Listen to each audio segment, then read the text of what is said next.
Good afternoon, ladies and gentlemen. We are in a very interesting session on digital safety. For many years, we've been talking about protecting, but we were talking about cybersecurity. We were talking about hacking. But issues of protecting people, the civil society, and all of us did not come up in conversation, or if it did, it came up in silos, perhaps to protect children, or to protect people whose medical data was being taken away. But now the concept of digital safety has become very central to regulators as well as governments across the world. And I think there is a very interesting dynamic between private companies who are increasingly offering services on a technology background, which sometimes are free, but it also means you have to give your information in return. So this session, we're going to be exploring some of these ideas. We are very well represented from 4 countries, which is a symbol of how global this issue is, but at the same time, the solutions have to be very local. I'm going to begin by inviting all the speakers to talk about what is happening in their field, in their country, so that we get a sense on the local efforts and then see how can we draw lessons for the rest of the world. I'm going to begin by requesting Petra de Sutter, Deputy Prime Minister and Minister of Public Enterprises and Public Administration of Belgium, to share some thoughts on what's happening in Belgium, but also in European Union. Yes. Thank you very much for asking and for the introduction.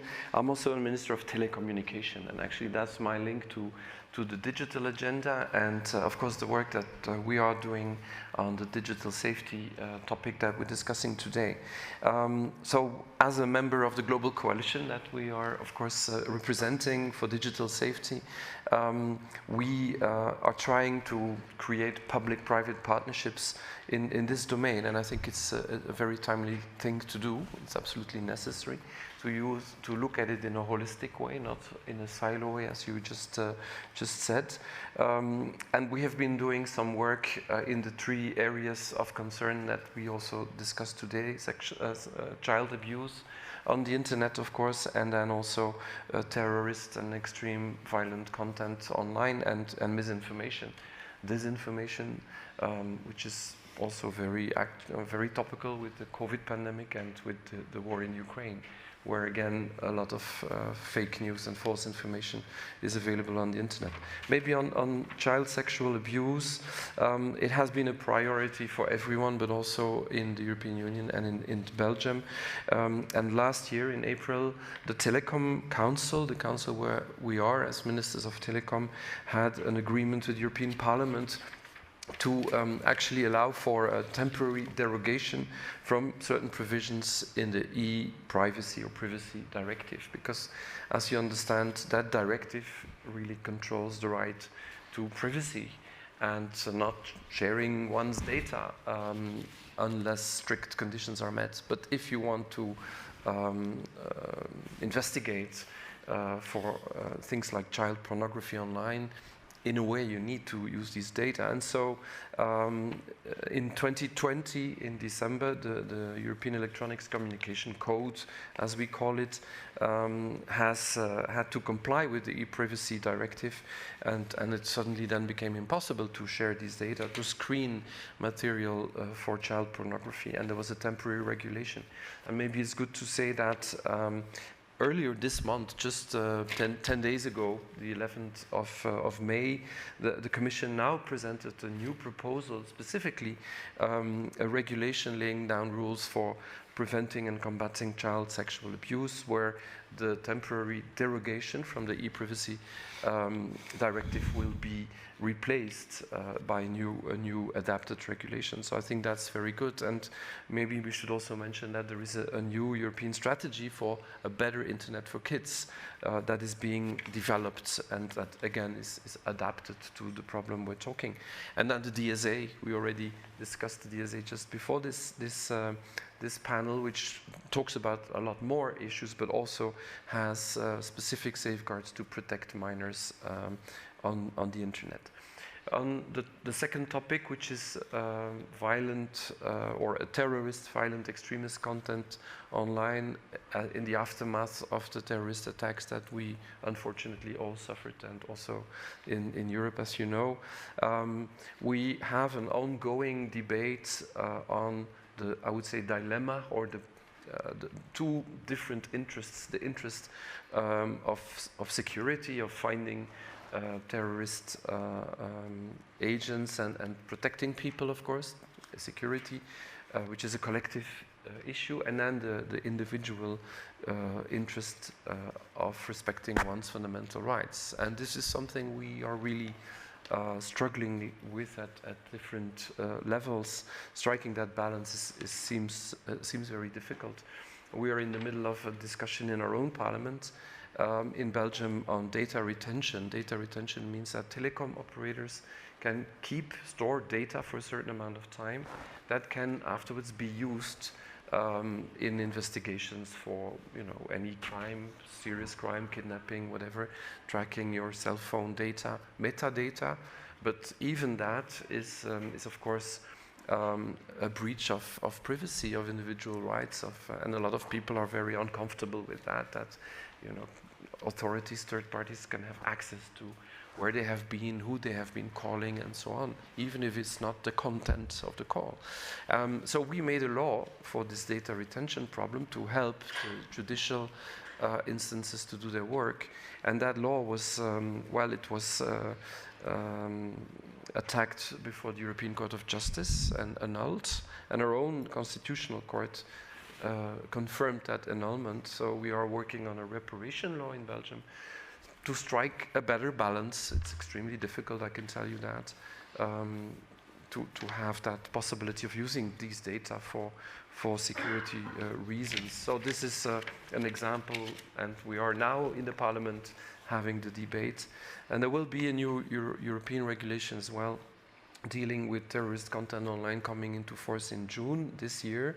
That also tries to find that balance, and maybe having that European framework will help us at the national level to, you know, to move forward with our own laws. And then maybe the last point, misinformation. Well, that's a tremendous problem, of course, for many, many reasons. It can attack democracies, and we know what the dangers are. I would just want to give an example again in my own competence. I'm responsible also for the 5G development or deployment in our country. And also there you have a lot of complot theories, a lot of people that are worried. And you can be worried, and it's legitimate to be worried, of course, but you need scientific data to give the right answers to people that are worried.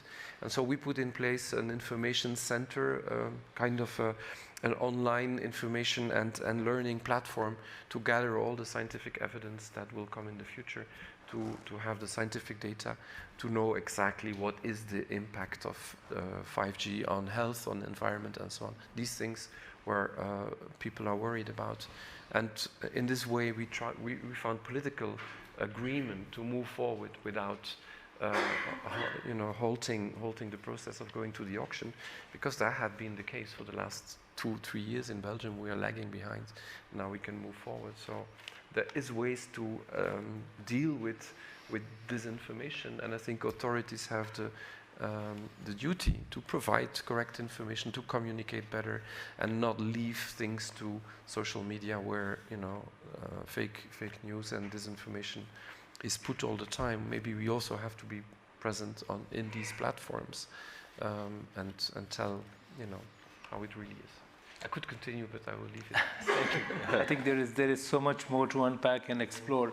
But the fact is that it's not just about misinformation, which can be done by a few individuals, but the organized way in which it is done by people actually investing in centers where, you know, ghosts or people with ghost accounts are trying to deliberately target specific activities, events. And we saw that from Brexit to the US presidential elections to where we are today on the Ukraine war, which means that it is not accidental, it's by design. So if you have an attack by design, you have to counter it by design and much force. Minister Timo Haraka from Finland, you are in charge of transport and communication. Do you have similar concerns, or does Finland have unique challenges beyond what was talked about? Of course, what's happening in European Union will be within your domain, but societal tolerance for the balance of privacy and safety is very unique in each country and each society, and sometimes within societies too. What is the situation in Finland? Thank you very much for inviting me. It's a great pleasure to be here, and I think Petra very well outlined what is happening in Europe right now, and we share a lot of similar concerns and similar developments. I was just smiling when you mentioned 5G, because in Finland we have 80% of the population already covered by 5G, and I was about to intervene and say, well, wait till you get to 6G. Yes. So that will be the mother of all. And we are talking about social media, but wait till the metaverse happens, or Web 3.0, or whatever version is going to come, which we don't know. So that will be the mother of all conspiracy theories. But indeed, this is a great topic because it brings together, I think, three distinct discussions. 3 C's maybe, of the security of content, or the safety of contact, or the safety of connection. And all these are equally important parts of digital safety as a holistic component, concept. For us in Finland, as could be perhaps guessed from the deployment of 5G already, is that we put a lot of emphasis on trust. Mm-hmm. So trust is a key component on any data economy or any digitalization, and this is something that we need to enhance and to always try to take the greatest care of. And I think it's an invisible added value component in any economy, which I'd like to call trust economy. So that is the component that is bringing the primary data we can operate with, and the trust that it can be reused and utilized and analyzed and used in many forms as necessary. And I'm really glad that the European Union has kind of also made regulations to enhance this trust in the Digital Governance Act, which actually brings to life a concept that, at least in Finland, was invented a few years back, and it's called the My Data operators. This is something exciting that could perhaps also help people to kind of be empowered and collaborative about their data and sharing data as well.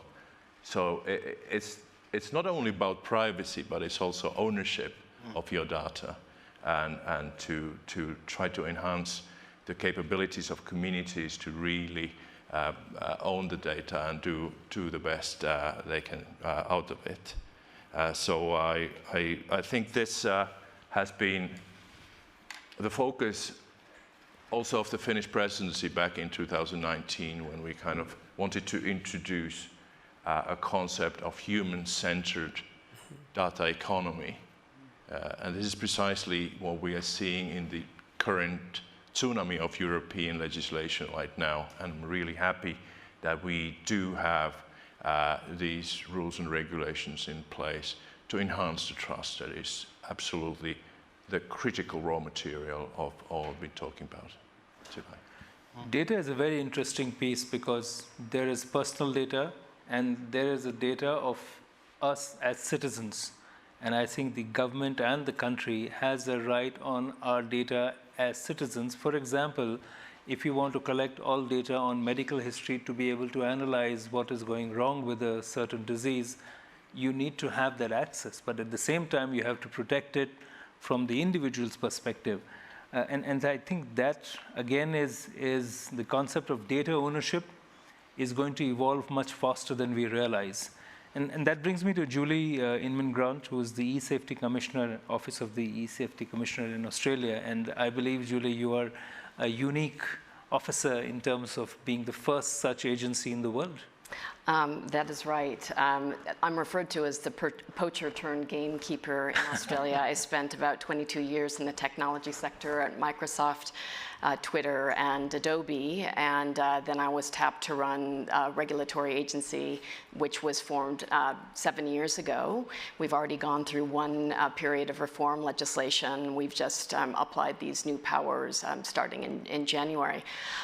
But I knew that we had to be very nimble and innovative and not be a traditional regulator to really achieve what we wanted to. And part of that involves a very complex dance of cooperation and compliance.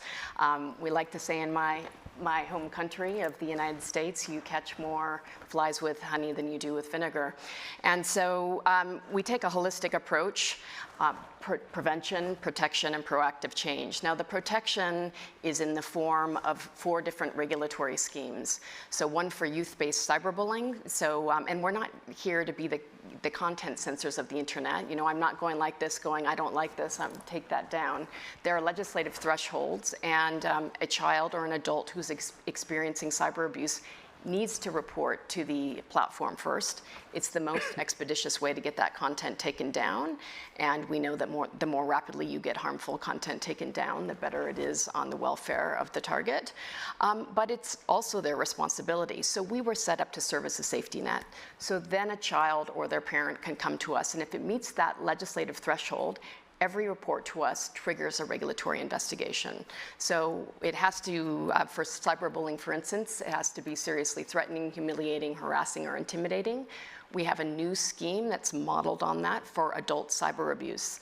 And with Elon Musk and all the talk about content moderation and freedom of speech, what I'd like to say is what I saw every day when I was at Twitter was that marginalized voices and voices of women and those of intersectional factors were being silenced. So freedom of speech is not the same thing as a free-for-all, and what we have done is we have drawn a line and we have said, if this veers clearly into the lane of serious online abuse, and I have to prove serious intent to harm, as well as the fact that it's menacing, harassing, and offensive in all cases, so a very high bar. But it tackles that content that clearly veers into that lane and is designed to silence. We also have about an 85% success rate in terms of taking down image-based abuse, or the non-consensual sharing of intimate images and videos. We also take down child sexual abuse material and pro-terrorist content.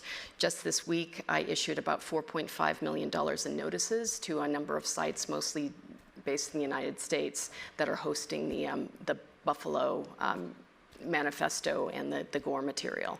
So we have had good experience. All of our regulatory targets and the websites and the image boards that we're targeting are based overseas. So those are the individual complaint schemes. Those give us great data and insights into where the process and systemic failings are with the big tech companies. So right now we're negotiating with them on mandatory industry codes around proactive detection and removal of what we call class 1 content, so illegal content. And down the track, we'll be looking at a more contextual and challenging issue around preventing access to under 18s of violent or extreme pornography. And then next month, we'll start to issue our first notices under the basic online safety expectations. And so this is our duty of care, and it's our ability to compel more transparency and accountability from the platforms about where systemic and pernicious issues are happening, whether that's the repeated creation of fake or imposter accounts, and we know that that can lead to not only abuse, but the kind of spammy and bot behavior that we're seeing with what we call malign information, which kind of encapsulates misinformation, disinformation, and propaganda. But all forms of social engineering, online grooming of children. But I think just to finish up what we do and how we do it, In addition to the prevention, we've got a lot of research so that we can measure behavioral change over time, make sure that we're building evidence-based information and programs to arm our citizens with the skills that they need to be empowered to protect themselves and to understand and mitigate risks. Because we can't just keep playing a game of whack-a-mole. At a certain point, we have to really empower our citizens to be able to navigate this online world. And the biggest area of focus, of course, is parents, who are the front line of defense. 94% of Australian parents give children access to a digital device by the time they're 4 years old. And so then we're also working with the schools in terms of using pedagogies that work. But the proactive and systemic change is what's really important. And back to the metaverse and the Web 3.0 world. So one of the major initiatives we've been working on with the companies is around safety by design. You know, when we get in our cars today, we almost take for granted that the seat belts are embedded, that there are airbags and anti-lock brakes. 55 years ago, before Ralph Nader wrote Unsafe at Any Speed, does anybody remember riding in that front bench seat with no seatbelt on? That was something that was forced upon the car manufacturers that they didn't want to do, and now it's guided by international standards. So what we're saying is this era of technological exceptionalism has got to end. We've got food safety standards, we've got consumer protection laws. We need the companies assessing their risks and then building the protections in as a forethought rather than an afterthought, if you will, embedding those digital seatbelts and erecting those digital guardrails.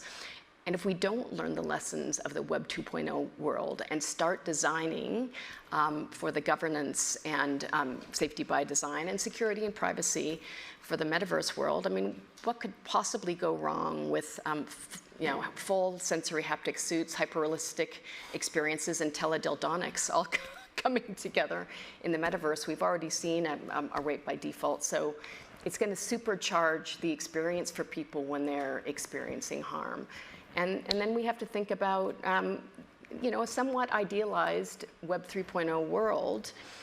If there's no accountability and no transparency, we're kind of ignoring that human malfeasance will always exist. And so how are we going to remediate harm?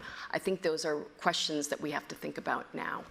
And I like the 3 Ps you talked about: preventive, protective, and proactive. And I think I'll come to Brett on that, but I think one question I'd like to come back to all of you is that do we need agencies like what Julie heads so that we are more aggressive and proactive on looking at it? Because the global coalition is welcome, it's brilliant, but is it moving fast enough? Is it aggressive enough? If the actors which are trying to attack us are far more aggressive and fast, perhaps we need to look at how we are approaching that too. But Brett, in terms of, as a co-founder and executive director of Access Now, I think you are really the aggressive guy who is making sure that rights are protected. Right. Thanks. I'm not sure if aggressive is the right word. Maybe reasoned and considered. But thank you for the introduction. Passive aggressive? Look, I don't want to minimise the fact of the unsafety in the online environment. I think that it's clear that there's many dangers in the digital environment. In fact, it's the purpose of my organisation, Access Now, which is to defend and extend the digital rights of users at risk. But this concept of digital safety, which is the topic of today's panel, is a very, it's a difficult concept, I think, for us to grasp, and acknowledging, of course, many of the ministers and the regulators who are on the session. That the concept really, when you look at it from a global perspective, and I think it's important to note that when you said that we're at a global panel here, in fact, we're from 4 democracies, and I think it's important to note that we need to understand the concept. And the largest one. And we can talk about India, of course, as well, where many of these issues are very much at hand.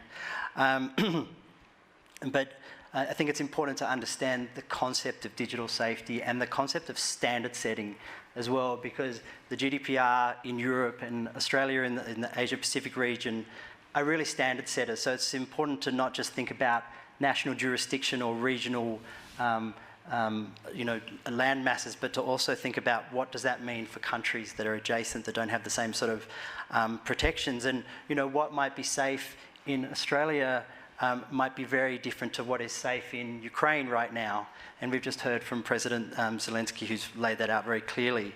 And what we need to achieve safety is different in different jurisdictions as well. But certainly from my perspective, running a global NGO that's focused on many of these issues, a state-centric online policing framework can actually be a dangerous precedent that leads to greater insecurity and greater lack of safety for the populations that I work for and that I work with. So let me give you an example. I think many of the countries here that are represented, if not those who are here, but the national security agencies that are attached to these governments, are very much opposed to encryption, because encryption is seen as a barrier to be able to get to the perpetrator. Encryption is seen as a way in which an aggressor can hide.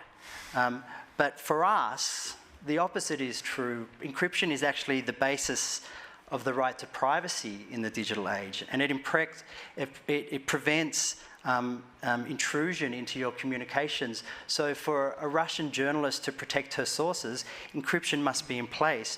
Or for the identity of an LGBT activist in Uganda, encryption is the difference between life and death. So similarly, if you think about all of the environmental issues that we're discussing here, encryption is the way in which a donor is able to transfer safely funds to somebody who's protecting the Amazon in Brazil. So for us, encryption is the pathway to a safer digital future. And it's the basis also upon which the economy runs. We're at the World Economic Forum. Well, the economic in World Economic Forum relies upon encryption. I also want to pick up on the issue of content, which has been much of the discussion here. I think it's true that words can weaponize, and we see it. We run the Digital Security Helpline. We work with marginalised populations all around the world. We know what words can do in Myanmar with the Rohingya. We know what's happened in Ethiopia, in India. And we were asked actually to address the UN Security Council just on this very matter. And most of our recommendations, or at least half of our recommendations, turned on the private companies, not just on the governments. Even though it is the government's duty to protect the citizen, it's actually now the responsibility of companies to respect and protect the rights of their users. So what do the online platforms need to do about this, beyond just what do the states do about it? Because the lack of safety where we see it actually happens on Facebook, and it happens on Twitter, and it happens on TikTok. So when we talk about content and content where it stands, we need to be very, very conscious and very deliberate about content removal. It is an extremely serious matter, and I very much appreciate all of the checks and balances that you have in place. But from our perspective, and certainly from the UN's perspective, which just released an excellent report on hate speech, and particularly related to moments of genocide, it comes from the Office of Genocide Prevention. There's actually different types of speech, and I think it's important that when we look at content, the human rights framework does allow for the removal of content that relates to incitement to violence and genocide. And I think we should note that. Obviously, it needs to be very properly and carefully managed. But there's another level as well, which is around incitement to violence and hate speech. And that sort of speech can also be removed, but again, in very, very limited circumstances. And my concern is with the e-Safety Commissioner in Australia is that whilst it might make sense within your context, there's also a lot of discerning that needs to be done. It's not just clear regulation. There's a lot of analysis and a lot of factors that go into a particular matter, and we have concerns about this idea of online policing that comes from the state, because particularly, as you say, when we move from content that we speak about or content or data about us, when it actually becomes about our identity, when it becomes about our biometrics, our irises and our faces, and our gait and all of the things that are going to happen with 5G and the metaverse, then it becomes even more important that we have the proper regulations and frameworks in place, and we address this very, very carefully. Maybe I'll stop there. I do want to talk about this in a more global context as well, because there are a number of bills that are before multiple parliaments and congresses around the world, including Syria and Cambodia, where exactly what's being proposed here is being replicated there, and the consequences is a very, very unsafe digital environment. I think one thing is very clear, Brett, that you're clearly not in favor of more such e-safety commissioners. Yeah, I mean, can I just, in Sure. defense of discerning has to happen. Some of our cases take 2 weeks, and nothing is black and white. It requires a regulatory investigation, and there are 4 different levels of, I mean, I have to be transparent in terms of what I report, but I can be challenged. I've got an internal review process. People can go to the ombudsman, the tribunal, or to the federal court, and discretion, fairness, and proportionality have to be displayed, and I need a statement of reasons. It has to hold up in a court of law. But I appreciate your point that someone somewhere else that doesn't have the same regard for democratic principles or the same ability to discern and investigate can just say, well, we'll take down this content. I mean, we see it happening in the United States with political speech, and in Texas. We don't touch political speech at all. We don't touch defamation at all. It's doxing, it's death threats, it's cyber stalking by former partners. I think, sorry to interrupt you, Julie, but I think the real issue is about bringing some kind of order to subjectivity. Would you like to add to this? Yes, well, of course, I'm a politician, a legislator. So one of the weak points of us legislating is the implementation and the control. And so having an independent organization or actor like a commissioner or a regulator probably helps in that matter. I fully understand the points that you are making, but it is up to us to make the good legislation in a democratic way, using all these arguments that you're bringing. And once we have that framework, work with it and implement it and control it. So we have human rights commissioners which do an excellent job, and you could say digital rights are, in a way, we're touching about basic human rights. I'm sure you would agree with that. So I don't see the problem there, and again, as a legislator, I would like my laws to be implemented and to work in real world and be updated. And so I think this can be helpful. Yeah, I mean, I guess I'd just say we are finding ourselves in a place where we have increasing polarization everywhere, and everything feels binary when it doesn't need to be. So I think we're going to have to think about a recalibration of a whole range of human rights that are playing out online, from freedom of speech to the freedom to, to be free from online violence, or the right of data protection to the right to child dignity. But isn't it better that, I'm sorry to interrupt, but isn't it better that it's been done transparently and democratically instead of the platforms just using their own mind? Yeah. I mean, the Twitter and Facebook never saw a problem. Suddenly they shut down Trump's Twitter account. So there was a problem, but we never got to the real point what exactly was the policy there, and it was untransparent, as are the algorithms, by the way, as well. And I think they're very, very dangerous that the algorithms are untransparent. For instance, as soon as the war in Ukraine and the Russian invasion or attack started, the second most recommended YouTube video was why West is culpable of this attack to Ukraine. So what was this algorithm about? So it's promoting this binary worldview, it's promoting aggression. These algorithms are in many ways something that need, I don't know, perhaps investigation. More radical Actually, while taking care of free speech, because I'm a former journalist, I'm not very happy that anybody would censor my writings. But Timo, I think the important point is that we also don't know who's accountable for those algorithms, because the companies can say, well, the algorithm did it, I didn't do it. So I think the legislative aspect and legal liability on those decisions are also open.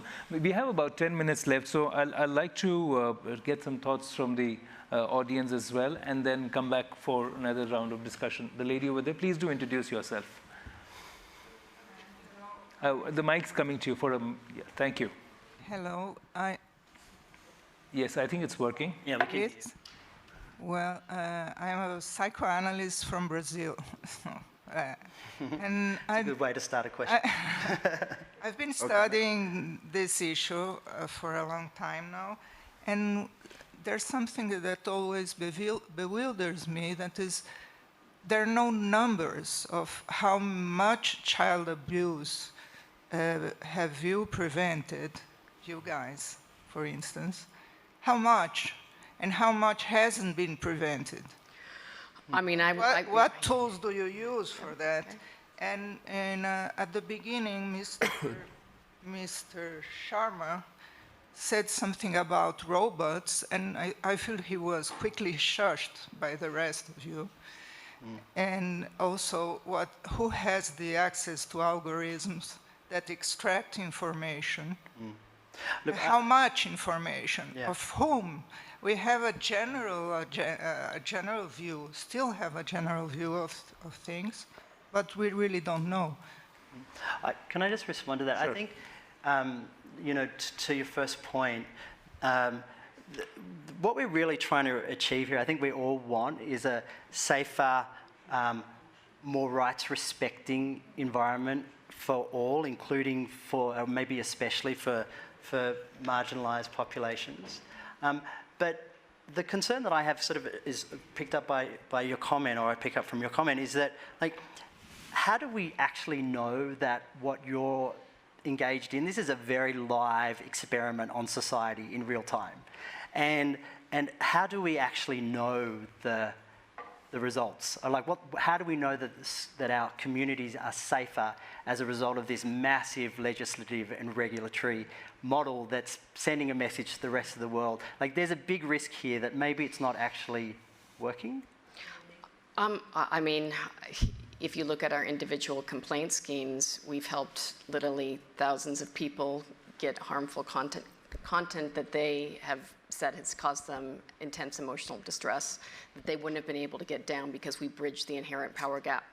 In terms of child sexual abuse material, that is a global scourge. One of the issues is, in fact, what we call permissive hosting environments. So we've had strong laws for 20 years. We've had one takedown of or hosting of illegal content in Australia of child sexual abuse material. It's rampant in the US and also. So I think the question here is about measurability. Yeah. Well, let me just get to this. Some child sexual abuse material is sexual abuse that's happening in the real world, and then it's shared by and distributed by pedophiles.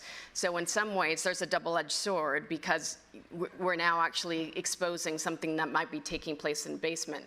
What we're seeing more now, which is concerning, which we need to tackle, is the practice of capping and what we call coerced self-produced child sexual abuse material. Now that is going off, and this is where there's an issue with the platforms as well that aren't utilizing photo DNA and some of these other technologies. I think the takeaway from this thought is about the measurability, not just about child abuse, but maybe all other kinds of rights abuses. But you know, we don't have much time left, so the gentleman in the front, would you introduce yourself, please? Yes. Mike here, thank you. Yes, my name is Esteban, working Web3 and You're working for Web3? Stuff. Yeah, and metaverse stuff. And I'm a huge proponent of end-to-end encryption. So my question is, how can we, at the same time, figure out ways to have end-to-end encryption, but also allow your agency to do their job? As a regulator. I take a much, I think, more contextual view of end-to-end encryption than, say, a national security agency. I don't believe in backdoors. I believe everything that Brett said. And I mean, we couldn't have a safe and secure internet without it. What I have a challenge with is when companies say, we've just detected 21 million instances of child sexual abuse material. We're going to move to end-to-end encryption and essentially turn out the lights and absolve ourselves of responsibility if we don't see it. Is it not happening? That cloak of invisibility and the enabling of criminal activity is a little bit confusing and concerning. Yes, but for example, storing that data unencrypted, for me, it's a huge liability for criminal activity. Like if the same regulator, because you can never be sure when that data was leaked. So you're leaking all the data from all your citizens, and I think that's a much worse. That's a lot less. I agree. I think that's a great point you made, which is again the part of this discussion, because every solution sometimes creates an own set of new problems which we have to worry about, and I think that's exactly the point. Yes, just to adding to that point, in our discussion on data retention, we chose for the moment to not discuss end-to-end encryption because we had a huge discussion about that, to open a back door there for third parties, for governments and so on, judicial authorities and so on. And at the European level, there is now the trilogue, the discussion between the Commission, the Council, and the European Parliament. And the European Parliament has already made it clear in the revision of the e-privacy directive that they would want to preserve the encryption and not touch upon that. But it's not sure that the Council will follow, so we will have an interesting discussion at the European level. We will. And we are the Council.